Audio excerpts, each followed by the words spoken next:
ಇನ್ನೇನು ಚಳಿಗಾಲ ಸ್ಟಾರ್ಟ್ ಆಯಿತು ಅಂತ ಹೇಳಿದ್ರೂ ಮಳೆ ಆವಾಗವಾಗ ಬರ್ತಾನೆ ಇರುತ್ತೆ.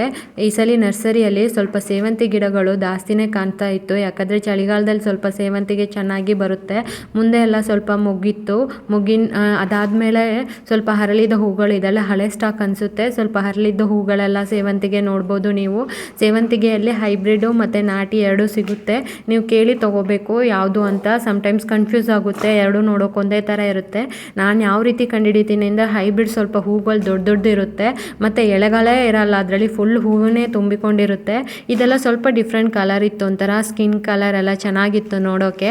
ಅದು ಮಾತ್ರ ಅಲ್ಲ, ಇಲ್ಲಿ ಡಬಲ್ ಕಲರೂ ಇತ್ತು. ಪಿಂಕಲ್ಲಿ ಸ್ವಲ್ಪ ಲೈನ್ ವೈಟ್ ಲೈನ್ ಥರ. ಸೊ ಚೆನ್ನಾಗೇ ಇತ್ತು ಹೂಗಳೆಲ್ಲ ನೋಡೋಕ್ಕೆ. 50 ರೂಪಾಯಿ ಅಷ್ಟೇ ಬ್ಯಾಂಗ್ಳೂರಲ್ಲಿ. ನಿಮಗೆ ದೊಡ್ಡದು ಪಾಟ್ ಬೇಕಾದರೆ 150 ರೂಪಾಯಿಗೆ ಸಿಗುತ್ತೆ. ಬೆಂಗಳೂರಲ್ಲಿ ಎಲ್ಲಿ ನೋಡಿದ್ರೂ ನರ್ಸರಿಯಲ್ಲಿ ಈ ಸೇವಂತಿ ಮುಂದೆ ಇಟ್ಟಿರ್ತಾರೆ. ಅಷ್ಟೊಂದು ಅಟ್ರಾಕ್ಷನ್ ರೀ ಇದು. ಓಕೆ, ನಿಮಗೆ ನನ್ನ ಯೂಟ್ಯೂಬ್ ಚಾನಲ್ಗೆ ಹೊಸಬರಾಗಿದ್ದರೆ ನನ್ನ ಚಾನಲ್ಗೊಂದು ಲೈಕ್ ಮಾಡಿ ಮತ್ತು ಸಬ್ಸ್ಕ್ರೈಬ್ ಮಾಡಿ ಮತ್ತು ನಿಮ್ಮ ಫ್ರೆಂಡ್ಸ್ ಫ್ಯಾಮಿಲಿಗೆ ಶೇರ್ ಮಾಡಿ. ಈ ಥರ ತುಂಬ ಟಿಪ್ಸ್ಗಳನ್ನು ನನ್ನ ವೀಡಿಯೋದಲ್ಲಿ ನಾನು ಹಾಕ್ತೀನಿ.